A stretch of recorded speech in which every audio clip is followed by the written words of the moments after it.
Ready. Hey, good morning or good afternoon, fellows. I'm so happy to see you, and a big happy birthday to our special fellow. We're celebrating for you today. I wish we could have a little cake for you, but happy birthday to you.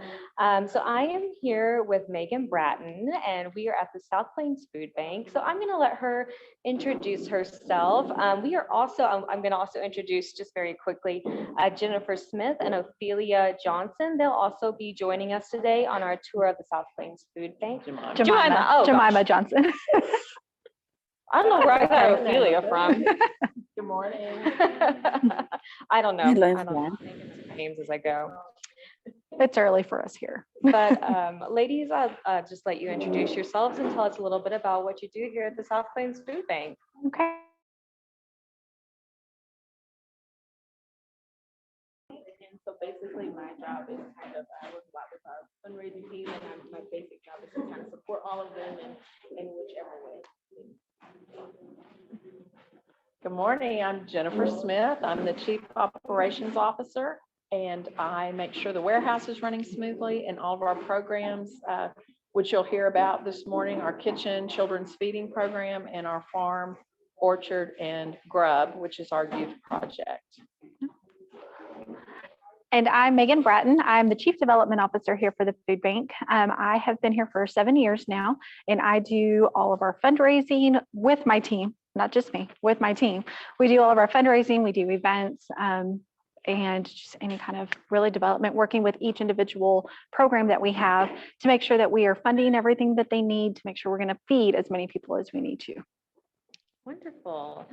All right. And so they are going to take us around the South Plains Food Bank. It is a vital part of our Lubbock community. They feed over 20 counties here on the South Plains and make a huge impact on so many families and so many young lives who really rely on them. So I'm really excited to see this amazing facility. It's rather new, actually, isn't it? It is, yes. So we have been in this building for 6 years now, Okay. a little over 6 years.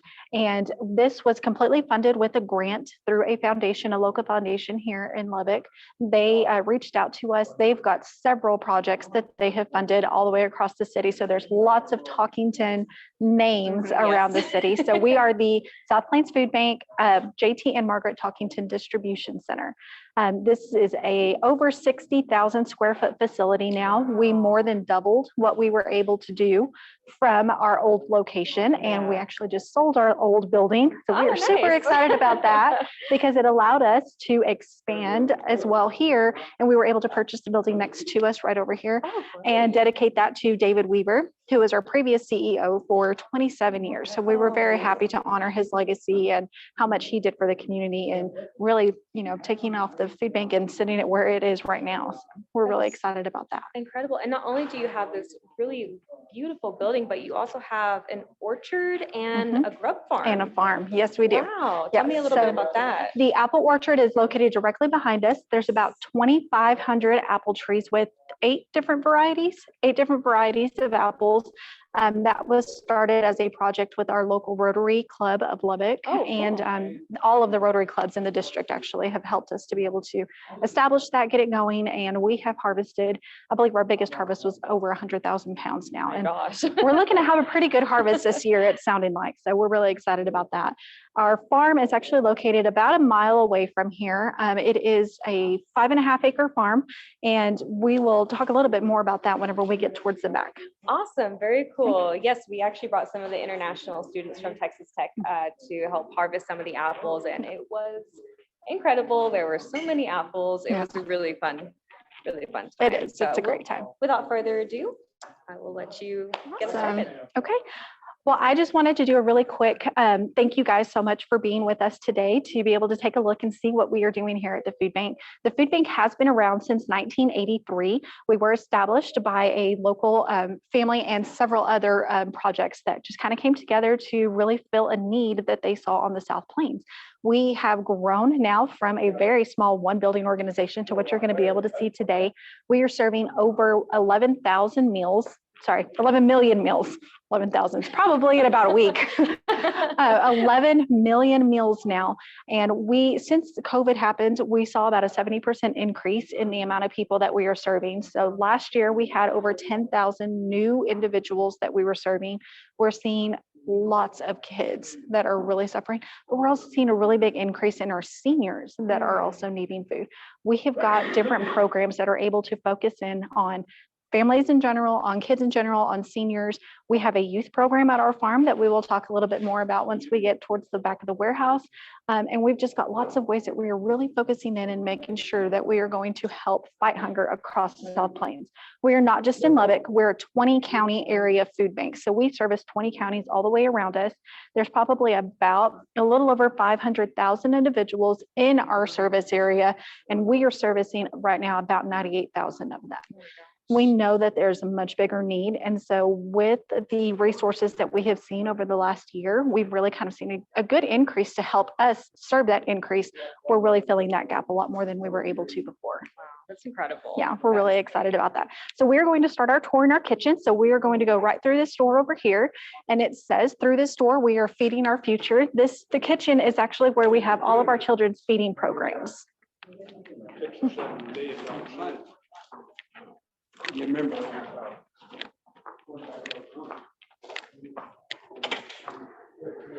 Let's go ahead and step right in right here.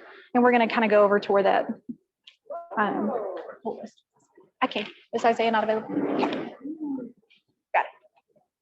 So yes, this beautiful kitchen, it is huge. This kitchen, when we were at the old food bank, we actually had a separate area or a separate building that was across town that helped all of our children's feeding programs. When we entered this building, we were able to pull all of our programs together in one central location.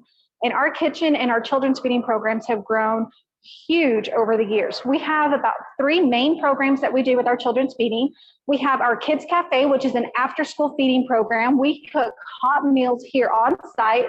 We will package them up and then we actually deliver them out to the sites that we partner with to feed kids hot meals after school. During the summertime right now, we actually do lunch meals for the most part. There are some breakfasts and we do some snacks as well. So again, it's a hot meal program. We are servicing about 1,200 or so kids per day during the summer, but we have the capacity to do up to about 5,000 meals a day. So we're really working on growing that. We have an amazing director over this program, Isaiah Ortiz. I wish he was available to help, tour this part, but he's not available right now. But he has really helped to expand and to do a lot of feeding all of the kids that we have across the area. One thing that we really expanded on and added last year was snack pack programs. It's a way that we are able to pull together a bag of food, little easy things that kids can open themselves, take home on the weekend, just to make sure they are not going to miss meals over the weekend. And then we've also expanded from just holiday boxes to also summer boxes. These are food boxes that we are creating for kids to take home to also help supplement families, not just themselves, over Christmas holiday, Thanksgiving, and spring break. There's a lot of times that all of our kids, for the most part, really rely on a free or reduced breakfast or lunch at school. And a lot of times whenever school lets out, they lose those meals. And so we want to make sure that they are not going to go hungry. So we're able to put together these meals and send that home with them. And it helps to support the entire family throughout that time that they're at home. During the summer, it's expanded a little bit bigger, of course, because we do it once a month. Our snack packs are every week, and we send those home on Fridays with our families. We're really excited about those. So like I said, there is a lot of room to grow. We need we need more staff for the most part. We need staff across the entire organization, but that's kind of, nonprofit anyway. But we need vans to help get the food delivered. We need drivers to help food get delivered. We need food, of course, donations, but we're really also trying to focus on making sure that we are paying for all of our programs in-house through donations and grants that we are getting instead of relying on federal or state funding to do that. It allows us to open up the program much, much bigger than what it could be right now, because it makes the red tape and a lot of the bureaucracy that kind of goes behind it a lot easier. So we're able to partner a lot easier with a lot more people to do that as well. Did I miss anything, Jennifer? Nope. Okay, pretty good. Okay. As you can see kind of over towards this side of me, we've got huge ovens over here on the side. We've got big tilt skillets. All of this is what allows us to create huge amounts of food to be able to feed over, 1,000 to 1,200 kids per day. So the big ones over here are actually the ovens are already cooking. These are all getting ready for the meals that they are going to take out today. We also serve lunch here every single day for all of our staff and our volunteers. Since we are kind of a part of the city and most of our staff only gets 30 minutes for lunch, our staff here in the kitchen is really amazing about making sure that we're going to feed the people that are in the building as well.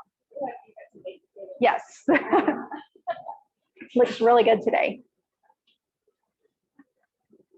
Are they going to talk to you? Okay, so we are going to come around here towards the warehouse.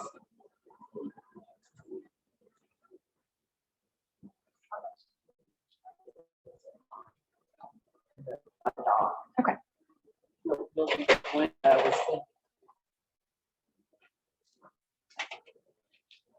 We are going to go just kind of right where she is, and then we'll stop. Oh, turn on the light. Okay. Yeah. Yes. So this is kind of where we start our portion of the warehouse and how we are building our food boxes. When we talk about our families get a food box from us, they don't actually get just one box, they get 3. So what Jennifer is pointing out right here is our dry food box. This box will hold all of our canned food items, rice, beans, cereal, I think we've got peanut butter in there. Usually we have tuna, macaroni and cheese, any kind of shelf stable food that does not need to be refrigerated or frozen is what goes into these boxes.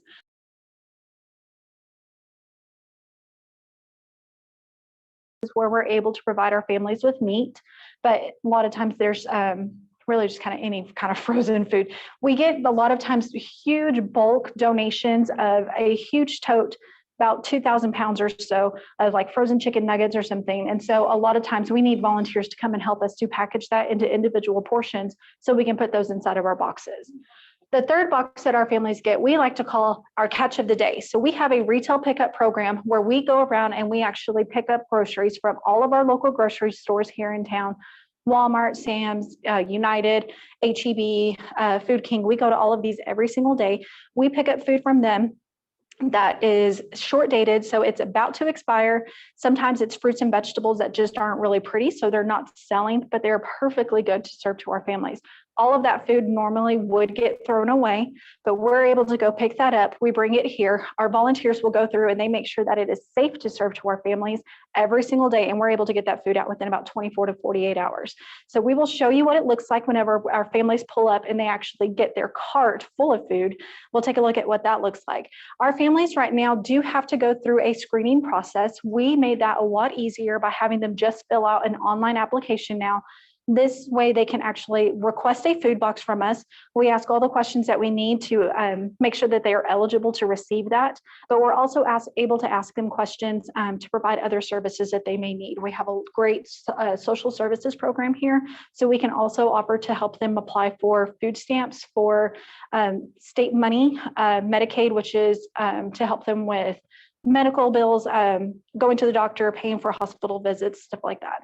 So we've got a program here in place where they can actually go through that application process with our families. So that way they can, go through all of the bureaucracy, make sure that it's going to be able to hopefully get approved.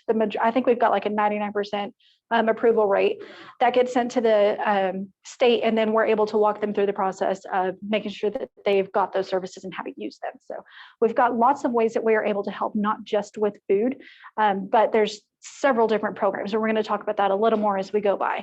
Once our families are approved for a food box, they are able to come by and they actually just drive through the overhang right here. We'll take a look at, and that's where they pick up their food. So we'll take a look at what that looks like. They're here. Some of the fellows were asking if it would be possible.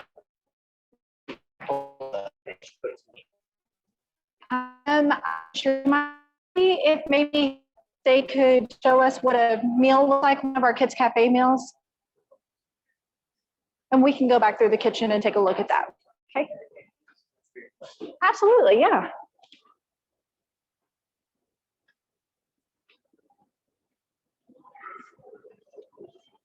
So I did want to show really quick, this is what our dry food box looks like and the food that comes in that. So we've got pasta, we've got cereal, looks like we've got instant mashed potatoes, dry milk here. We've got lots of lentils. We've got canned food items and oil. Of course, we've got tuna, which is a great way to be able to make sure our families get some kind of protein. And you can see through here all of our canned food items as well. This is just one of the boxes that we hand out on a daily basis. They have this down as to a system, how it needs to be packed to make sure that everything fits perfectly before it goes out to our families. So really excited that we are able to show you guys what that looks like. Maybe I can get it folded back up. There we go. Okay, so our families will actually just drive through right here where our dock area is. They come by and we actually just pull out a cart of food and then they're able to load themselves up. So we'll take a look at what that cart looks like. Yes, grocery cart. So this right here is what our families would be getting today. You can see there's eggs in here. We've got the dry food box and the frozen box. We've also got milk, lots of bakery items today. And then we've got juices here. We actually just got a huge donation of toilet paper. Normally we don't hand out those kinds of items to our families. We try to focus on food, but we know our families need help in every area, not just with food. So once we get stuff like this, we do make sure we get that out to the families as well. But you can see a lot of these stuff. Oh, wow, a lot of things. Yeah, so the salad type stuff, that stuff is the stuff that we get from our stores that we're picking up every single day. Deli food type items, of course, a lot of bakery items as well. A lot of times when we look at bakery items, sometimes families will think, well, or not families, donors will think that it's not the healthiest food to be able to hand out to our families. I love it because we have seen several times where kids will come through. We have a big cake on here and it's like, oh my God, it's my birthday.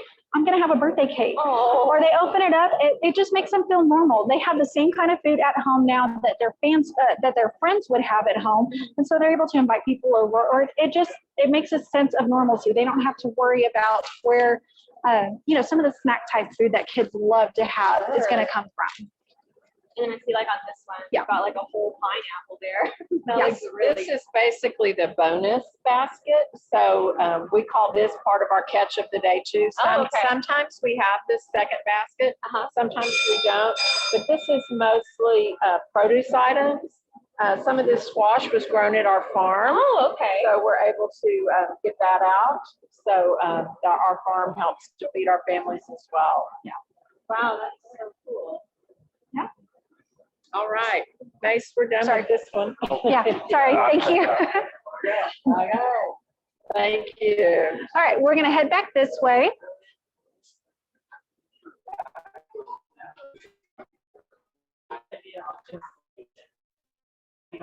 Yeah, I should just.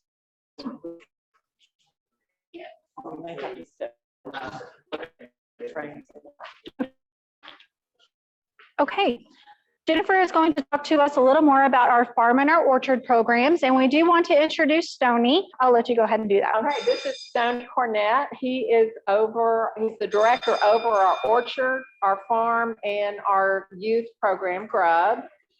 We cannot take you to the farm today, so we have a picture here of some of our Grub youth working on the farm. You saw the squash in the basket. They grow lots of different vegetables. We started the farm because we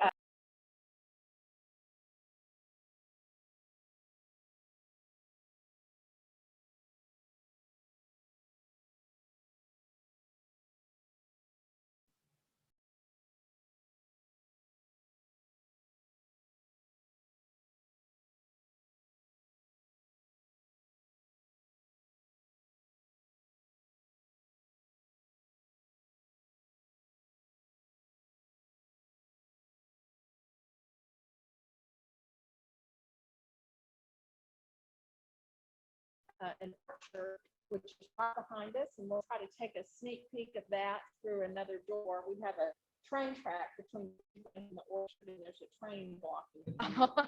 But the orchard was started with the Rotary District, as Megan mentioned earlier. So Rotary helps support our efforts to grow about 100,000 pounds of apples every year, and those apples are then distributed here through our food bank. So we love our orchard, farm, and grub programs. We've seen some great success stories over the years, taking young kids who might be on the wrong path in life and helping to turn them around. Years ago, I had a young man in the program that when asked to project where he would be in 5 years, he had a very dismal view of his future. He said, "All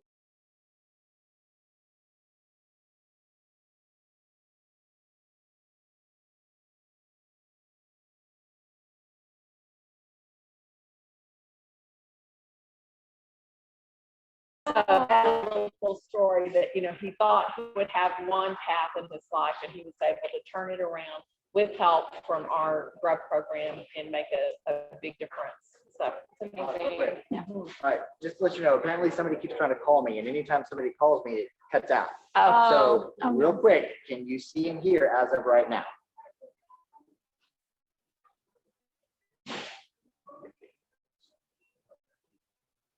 Can everybody see? Can everybody hear? Love. It says we're good.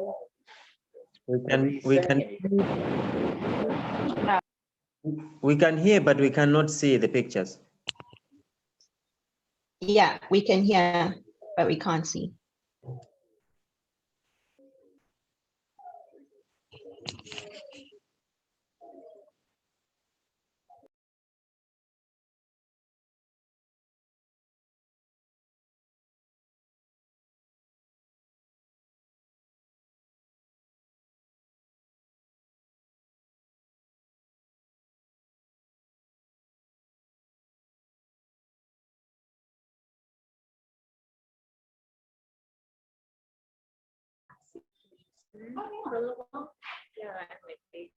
With the children's feeding program? Yeah. Okay, can everybody see and hear? Nope.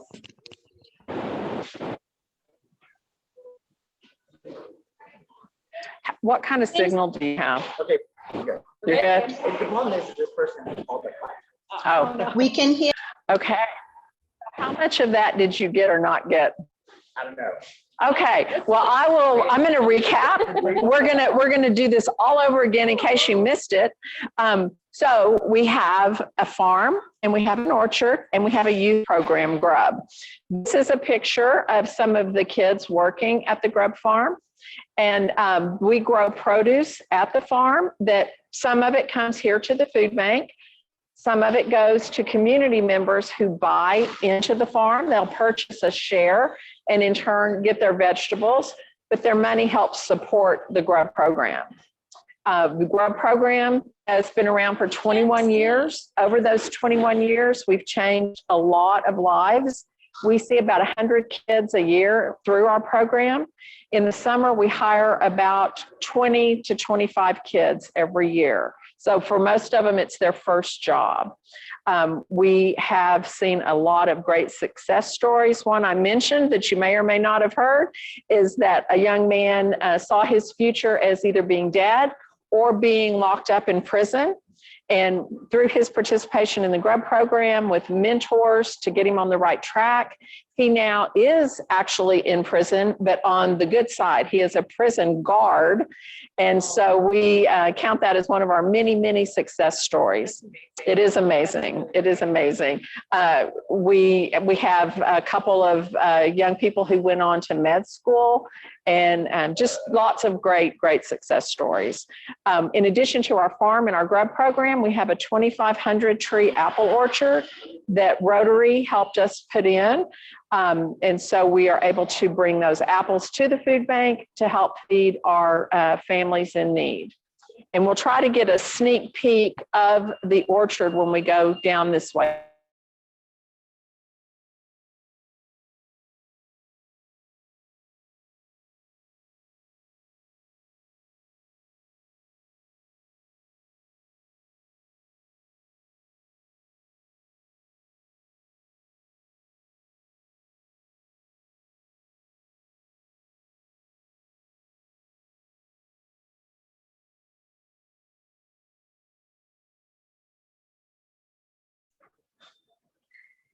Okay. I think we're back. Okay. Actually, 2 or 3 weeks ago, we had United come out, United Supermarkets and Yano Logistics. And they did mock interviews, taught kids kind of how to make resumes and how to make them proper, how to look right, how to look appealing. And the kids actually did so well with it. They have invited the kids to come tour all their facilities and you know, later on in life to look them up and maybe have an opportunity with them. That is so cool. Yeah. Awesome. And love the hat, of course. Go Tech. Go Tech. All right, let's go see if we can get a sneak peek. This is a working warehouse, so you will see that we've got orders going out to our various agencies.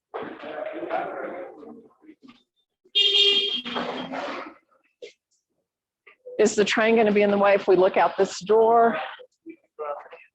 Okay. Where are we going to stop for the next? We can just talk right here really quick about volunteers. Okay, we'll hit the orchard when we get back by that door. Just gonna, it don't matter. I can give it. Okay, this extra part of the warehouse over here, if you want to point the camera that way, this is where a lot of our volunteers help us. So we have a huge volunteer base that we rely on. Our facilities throughout all of our divisions have nearly 70 employees now, but we actually rely on volunteers to make sure that we're going to get all of the work done.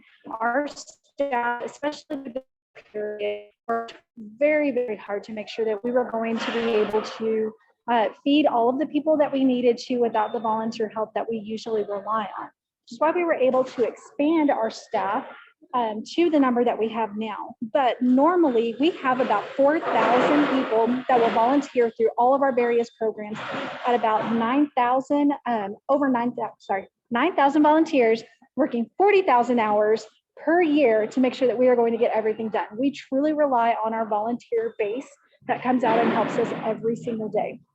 We're going to take a look right over here at our huge cooler that we have. So somebody asked, maybe didn't quite hear, how big is this total facility? The whole facility is over 60,000 square feet. Yeah, so this area right here, this is our big refrigerator, and on the side that is our freezer. When we moved into this facility, we more than tripled the space that we had to get refrigerated and frozen food items. There was a lot of food that we were having to turn away at our old facility, and now we're able to accept dairy products. We've got fruits and vegetables in here. We've got lots of eggs, it looks like. Of course, we've got frozen product, which is a lot of times meat that we're able to hand out to our families. We were not able to take this before, but now it gives us a good variety of food that we're able to give to our families to make sure that they're also getting the nutrition that they need as well. So again, this entire room we're standing in right now is a refrigerator. That entire room. You can walk.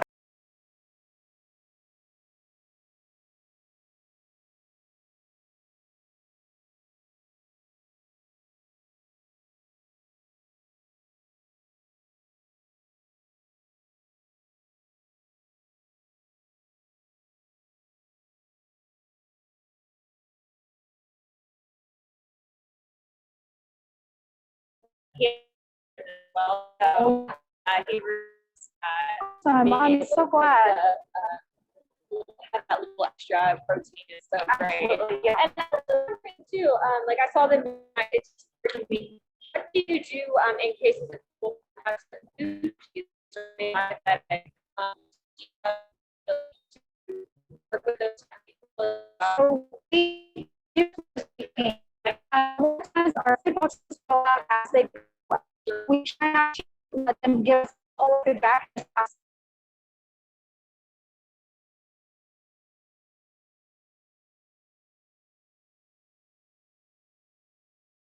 Dietary need, but our food boxes. Okay. I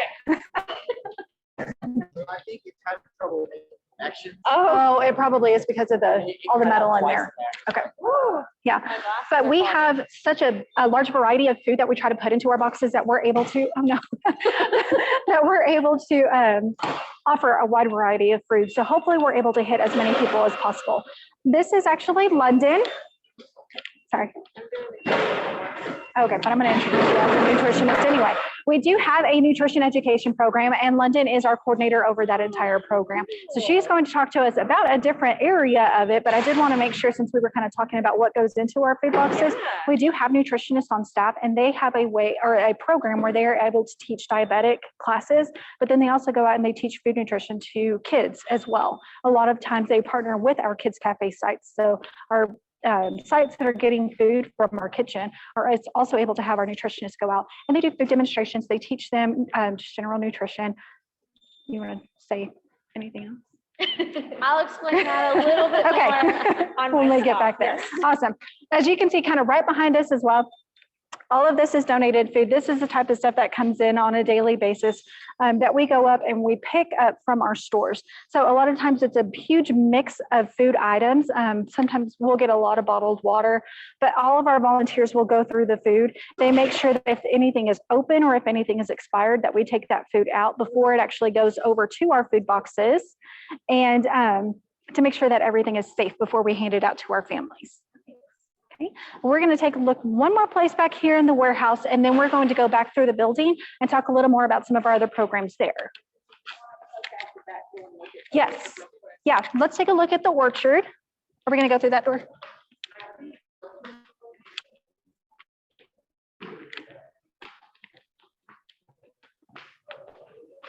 Yeah.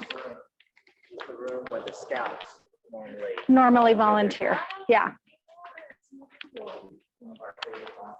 This is our north warehouse. So this is where a lot of our volunteer work goes on as well. When we originally built warehouse, this was supposed to be expansion room. This was just to be to grow later on. We immediately filled this up and used it, and we are using it, every single day. If we take a look right outside of this door here, you're actually able to. The light change. Yeah. I think the camera reacted better than I did. You can see the corner of the orchard right there on the other side of that train. That's just a tiny little bit that you're seeing, maybe 4 trees, and we have 2,500. Yeah. And yes, there is a train in the way. Well, somebody asked, did I hear somebody say there might be a train in the way? How big is this place? It's pretty big. It's big. Yeah. We have 15 and a half acres under trees, and that whole area out there is 22, I believe. 22 acres. Right. So Stoney said that we've got about 15 acres that actually have trees, and the entire area for our orchard has about 22 acres. That's directly behind our building. All right. I'm glad you got to see the orchard. Yes.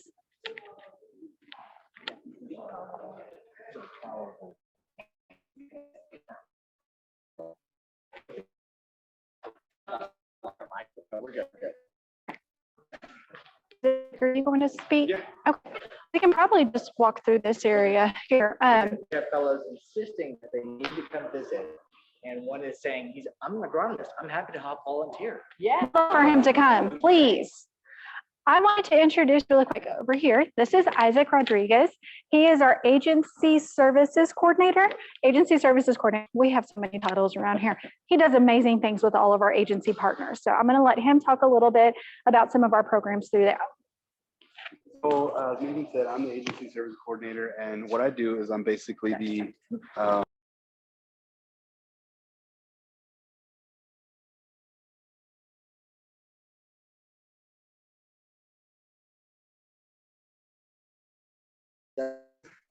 And it might be this one. warehouse is pretty, yeah. Okay, we're back. Yeah, we're in a big metal room. So it's hard. So I deal with agencies that either do vouchers, on-site feeders, such as Salvation Army, or the pantry agencies that distribute food. And so basically we work with those agencies to get them in with our regulations with Texas Department of Agriculture or whatnot. And so this room, this North Warehouse, is actually where I started. This is the senior box program where all their food is on this side. And we use this product to bake senior boxes every month, once a month, and we deliver them to different sites in Lubbock and rural areas. And so this is where that's done. And this program is for senior citizens over the age of 60 and that fall within certain income limits also. So that's this warehouse. The middle warehouse that we didn't go in, that's another food storage. Okay, we can walk there. And this warehouse is where they house all of the products that's coming from the USDA for the food box that you saw being built over there. on the dock area. So that's where this food is stored, and it's pretty big. This room is actually bigger, this part of the warehouse. This one's big too. It has racks in a second. But that's where that food's housed.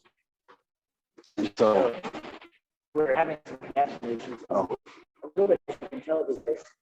We've got a combination of metal and cinder block. And that blocks the signal a little bit, but makes for a nice secure facility from the West Texas wind. yes, absolutely.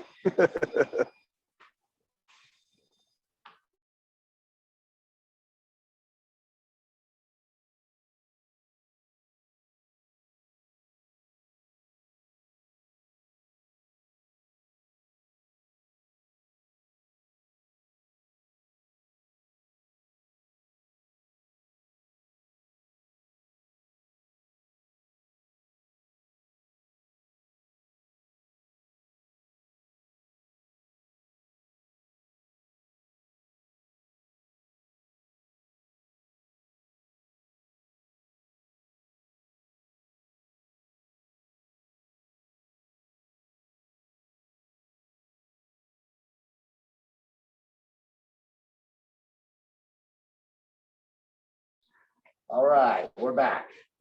Apparently, I'm just gonna hook this in. That's the room we walked in, and apparently the signal does not like this room. Yeah. But it appears as though we're back, so. So this warehouse is where the food is housed that comes from the USDA. And this is what goes into the boxes that we prepare to go to the dock and for the mobile pantry. The mobile pantry is another program that we have here at the food bank, and that goes to different counties, different towns, and they deliver the sets. So the freezer box, the dry box, anything extra they may have for people that can't come to Lubbock or can't make it, we go to them and have certain sites they would deliver to, and they get the boxes also that they have on the dock. So That's fantastic. that's where this food's at. Are you gonna talk to the front? Okay. So what we're about to walk through is a lot of our administration area.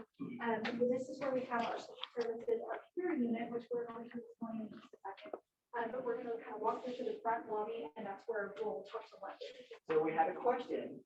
What is the USDA? USDA. Gotta find a microphone. It's pretty sensitive, so Is it it? can be unheard. Yeah, y'all Okay. Our USDA is the United States Department of Agriculture. So this is our federally funded program that actually supplies all of the donated food items through this country, throughout all of our 50 states. And they actually trickle through in Texas to our TDA, which is the Texas Department of Agriculture. This is where we get a lot of our funding for our programs, and this is where we get a lot of our food commodities that we're able to put into our boxes. USDA does a lot of things besides just what they do for the food banks. So it might be easier to Google kind of what they do, because it is a huge encompassing program that I think they just did over a new bill for $1 billion. That's going to help hopefully just food programs throughout the country. We haven't seen any of those funds yet, but I think it's coming. So they have a networking opportunity tomorrow, and one of the things they're going to get to learn about are international grant development. And our office does a lot of grant development, especially with USDA. I had another question. How far deliveries? Do you know what that is in mileage, Brian? Espermont's about 80 miles is about the furthest one we do. Yes. So We service 29 sites in 20 counties. That's just in the mobile pantry. That's And we're looking to add. I think kind of time-wise, not just miles-wise, we go up about an hour north of us. It goes about an hour, 2 hours south of us, Go to Seminole. going to Seminole, to the southwest of us, and then we go to Snyder, which is nearly the same that way. We go over to the New Mexico border, all the way to the west of us, and then towards the east of us, we go out to Matador, which is another about an hour and a half or so. So it's important to remember that in Texas, I was gonna say that. we view time and distance a little differently than a lot of states because we are so spread out. If something is roughly 60 to 80 miles, that's an hour. We measure in hours. Yeah. So It takes a while to get it is into not one. unusual for us to drive to Fort Worth, Dallas for a weekend trip, which is about 4.5 to 6 hours away each way. That's not unusual for Texans. We don't mind driving. Takes 14 hours from one end to the other of Texas, You can from drive, Texarkana to El Paso. you can drive 13.5 hours and still be in the same state. Yes. Oh, here's the fun little fact. The distance from Texarkana to El Paso is roughly the same distance as El Paso to Los Angeles. Yeah, it's a big state. And we cover a big part of that area. Okay, we'll move through and talk about the care unit over here.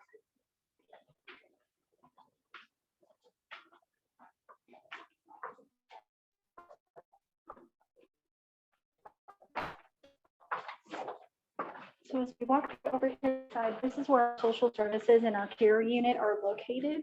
And we're going to talk a little bit about that over here in the lobby.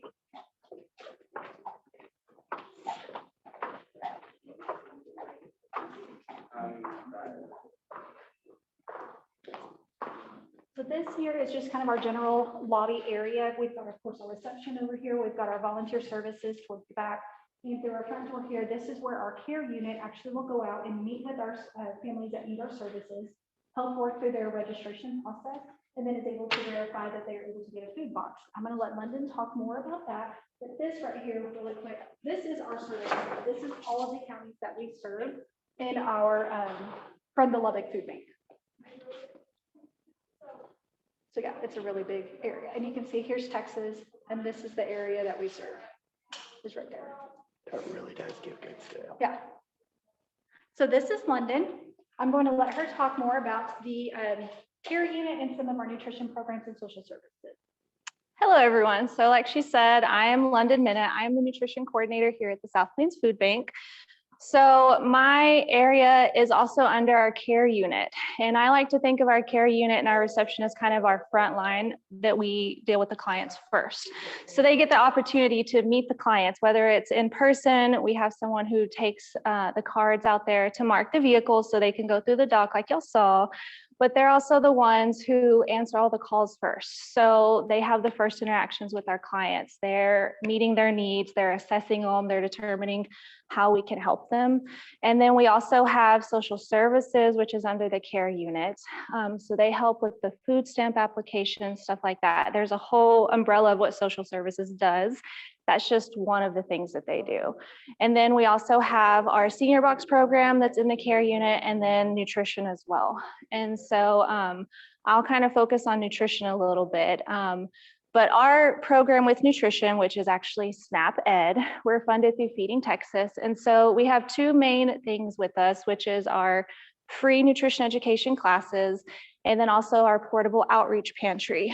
So it's this really big trailer that's on the side of the building. It's got a whole bunch of produce on it. It looks beautiful. But we get to take that trailer out to the community and get free food to people. We don't screen, we don't require anything from them. They just show up and we give them food.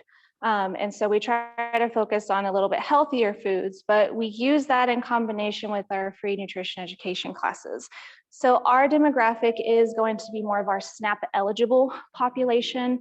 And so what we kind of do is we go into these communities, we work a lot with communities and schools across the South Plains. So we've been in Lockney, which is about an hour from here, so about 60 miles, and Tahoka, which is also about an hour. So we kind of travel everywhere. We offer classes to kids, adults, seniors, kind of all age ranges, families, mixed groups, just whatever the need is.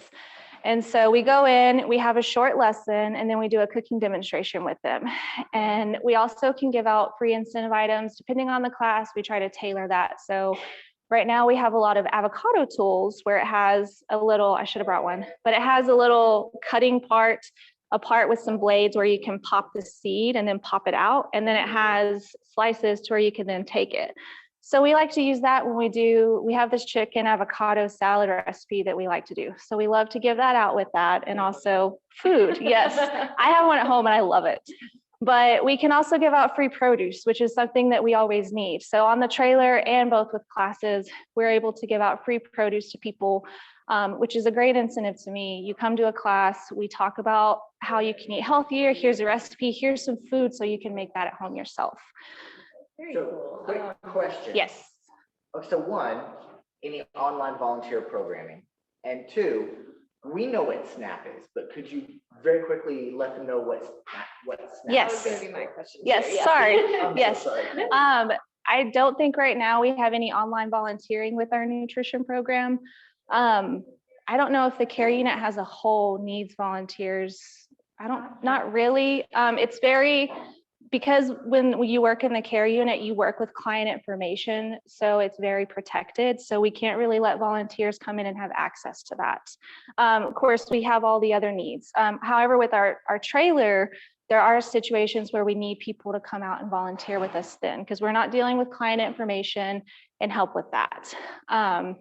For SNAP, that is the Supplemental Nutrition Assistance Program. So that's under the Health and Human Services, which is kind of an umbrella, and then you have Feeding Texas in there as well. But they help with the food stamps and just benefits in general across Texas and across the US.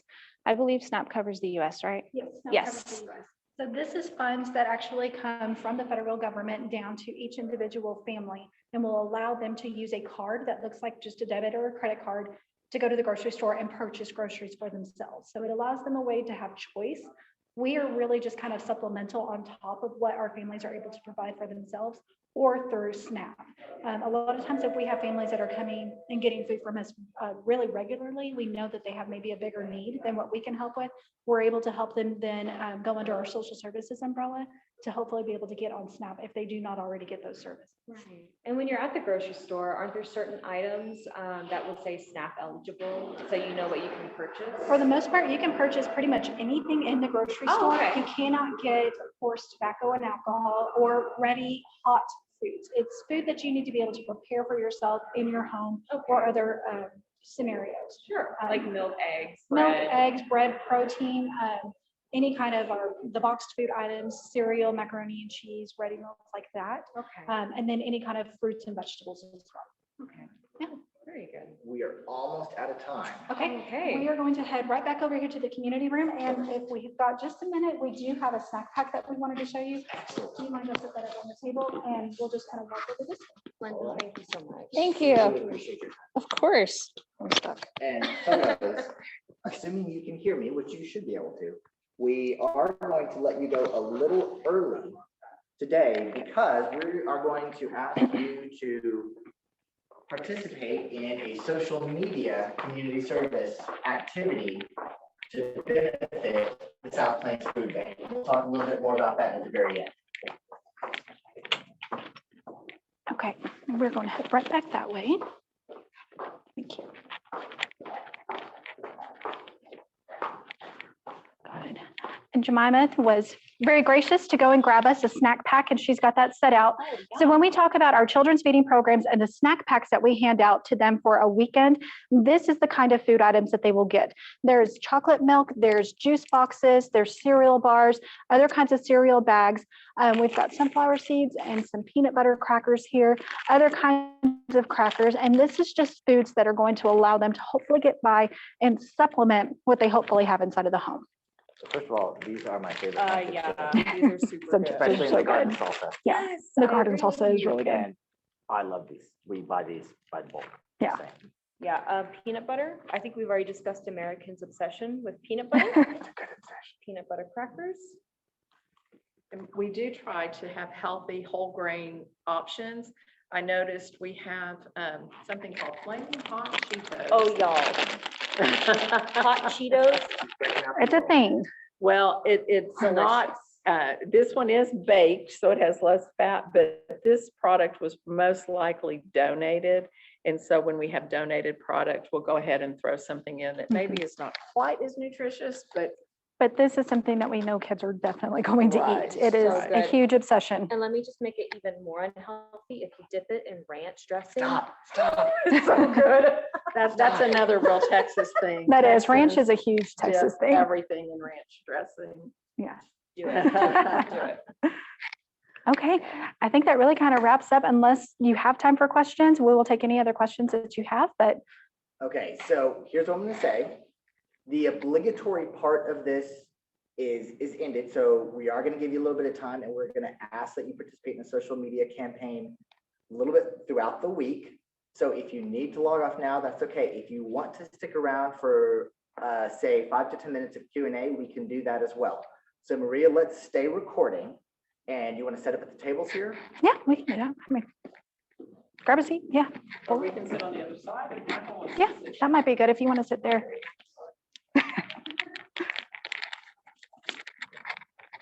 And again, tripod here.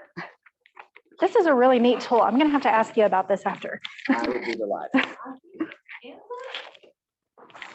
Really? Happy to give you Yeah. you know what, Kat, I'm gonna ask you to move one closer. Well, I was gonna look. You know what? that's- Jemima. Jemima, I really don't know. I've decided. Jemima. I was gonna let Jemima have a seat here. She's putting the snack bag. Yeah, she'll be right back. And this way I can angle it so I can get all 4 of those chairs really well. Okay. All right, so if you have some Q&A, now's the time where stable, even if I can't figure out how to make this chair work.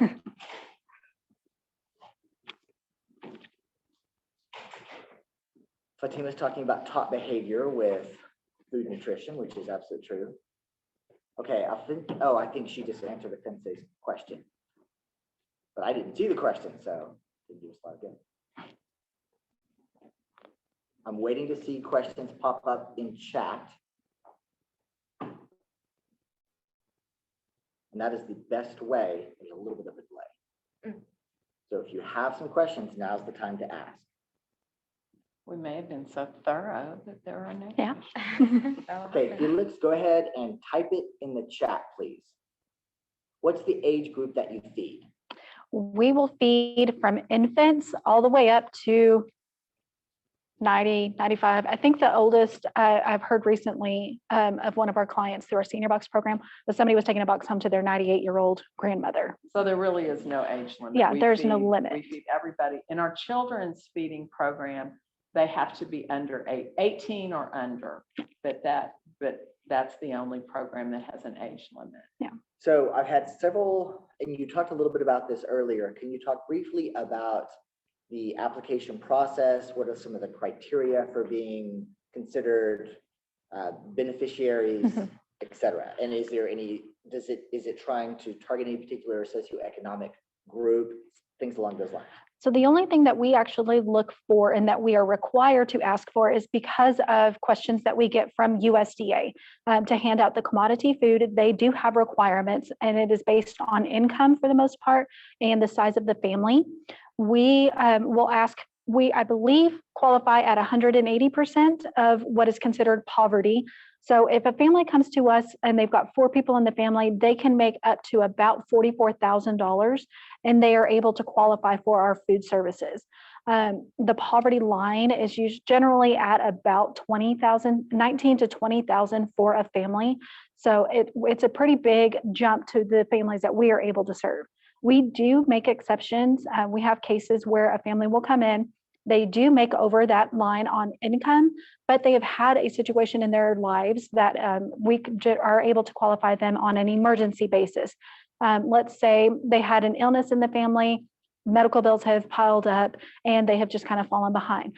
A lot of what we saw this last year through COVID, families lost their jobs. They might have had savings. They might have never, ever seen themselves as needing to be able to get food from the food bank. And just from losing their hours, losing their income, and then, of course, all of the medical issues that came with COVID, we had a lot of families that needed to come for us for services that never would have needed to before. Okay, I've got a series of questions. I'm going to try to ask them, and then we can all help remember them. Okay. One, once someone or a group or a family is a beneficiary, is there any criteria for them being removed as a beneficiary? 2, you talked about this before, but could you recap some of your major donors? Okay. One of the questions was, how long have you been in existence? And I think you said 38 years, 38 since years. 1983. I think those are the major questions I saw and can remember. Okay. on our donor side, we are mostly funded through individual donors. So these are people that are within our service area that truly believes in our mission, and they will just make monetary donations towards us however they're able to. A lot of times they do it on a monthly basis. Sometimes they do it on a yearly basis. We also partner with a lot of community organizations and businesses around our service area that will make monetary donations to us. And then, of course, we write grants for funding to foundations and then to other organizations that have their own individual foundations, and they're able to grant us funds. We are also able to get funding and food through USDA and through TDA through the state in the country. There was the question about sustainability, but I think everything you said just sort of covered all those We are bases. continually making sure that we are always making asks. So we make sure that we are getting out into the community. We are letting them know the need. We are letting them know how they can help us, whether it's volunteering for us, whether it's sharing our story with other people, or whether it's making a monetary donation. We are always making sure that we are going out and seeking funding through different funding areas to make sure that we are sustainable. One of the big things we ask for is for donors that truly believe in our mission to make a donation on a regular basis over a 5-year period and make a commitment towards helping us.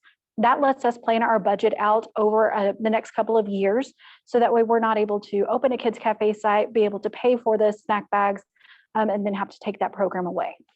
Okay, so 2 other questions, and that may kill us on time. You've already talked about this some, but again, we've had some connectivity issues. Can you talk a little bit about how you're helping train people to be more nutritionally conscious, i.e. how are you helping to train some of these people to be a little more independent? Mm-hmm. And then, gosh, what's the second question? Hold on. It just popped up. Oh, what are some of the challenges you face in your organization? Okay. Do you want to talk about the nutrition and how we're training? Nutrition, we reach out to the community in a lot of ways to try to talk about nutrition. We put recipes in our food boxes. We have recipes online through our website. Our nutrition educator, London, and her team will go out to elementary schools. They host a diabetes class for people who are diabetic and have special nutrition needs. Here at the food bank, once a week, they do a series. We teach to children at our kids cafe sites. They teach out at the Grub Farm to the youth there. Everything we do, obviously, we're a food bank, revolves around food, and we want to make sure that we are promoting nutrition, healthy eating. And so any way we can reach our clients or the general community with nutrition, we're out there doing it. Mm-hmm. And then we, through the GRUB program, like Jennifer mentioned earlier, is one of the main ways that we are able to focus on trying to teach sustainability in a lifestyle. So that way, hopefully, we are breaking that cycle of poverty. A lot of times that's what we're seeing is generational poverty from our families. And so this is one way that we're able to give back to the community. We take youth in, they help us with pretty much everything we do at the farm. I mean, from planting, planning, weeding, harvesting, and then actually getting the food out to our either donors that have bought into the farm, and then also getting the food here to the food bank to hand out to our families. But teaching them job skills, we have mentors that will come in and talk to them, teaching them very basic skills that a lot of times they're not getting at home, but they are able to get from our friends that come out and help teach them. And our GRUB coordinator, Sandy, is like a mother to all of them. She just really gives everything in herself to the kids every single year, teaching them how to balance a checkbook, teaching them street smarts, teaching them anger management, how to handle conflict whenever it comes up.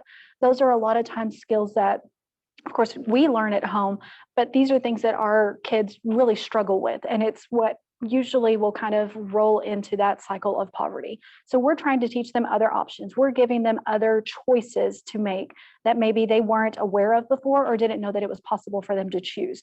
We don't tell them just about going to college. We tell them about making sure that they're finishing high school, get their GED, or going to a trade school, learning a specific trade through one of the furthering education programs that we have in the area, instead of maybe just wondering about going to a 2-year college or a 4-year university.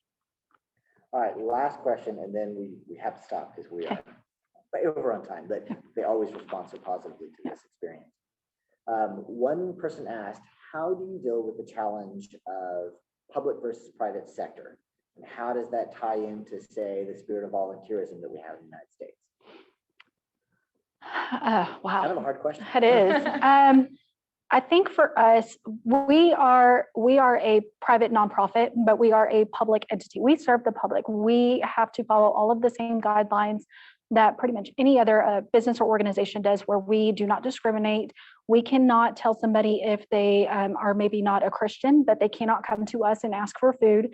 When we partner with churches, they have to go through the same kind of civil rights trainings that we do to be able to make sure that their services are open to anybody that might need them. So if we do have requirements, it is only going to be based on the size of the family, and it's going to be based on the income for that size of the family. Those are the main questions that we have to ask. Otherwise, we have to be able to service anybody that might need our food.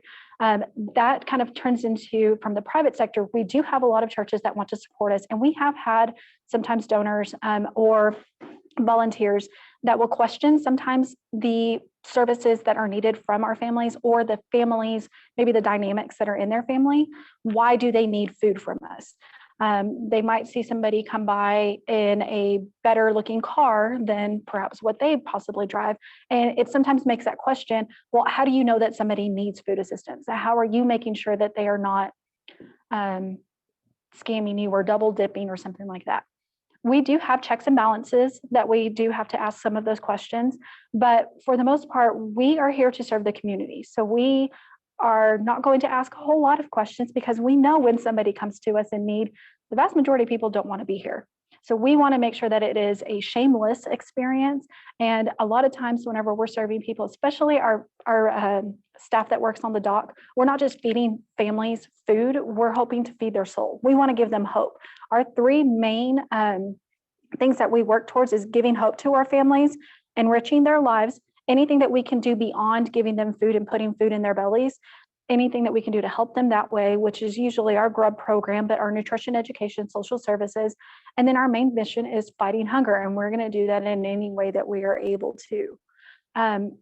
With the volunteer side, we pretty much accept any volunteer that can come to us, as long as they are healthy right now, and as long as they are able to do the jobs that we need to get done. We don't want to put anybody in a position where they're going to get hurt.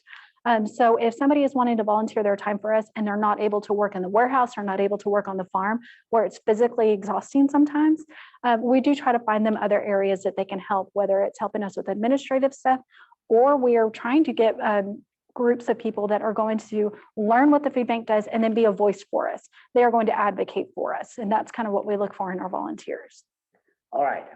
So we were going to talk a little bit, speaking of volunteers, and we were going to talk a little bit about the social media campaign that you'll be participating in, you, the fellows, not you, the participants here, throughout the week. But we are just flat out of time. And so I'll send an email out that talks a little bit about that and what we're hoping to see from you. But otherwise, thank you, all of you so much. We really appreciate your time. And hopefully, you know, we've taught you a little bit about food and food scarcity here on the South Plains and in Texas. All right, I'm going to go ahead and leave. Let's give a big Texas wave. Have a great day, everyone. Bye. Bye, y'all.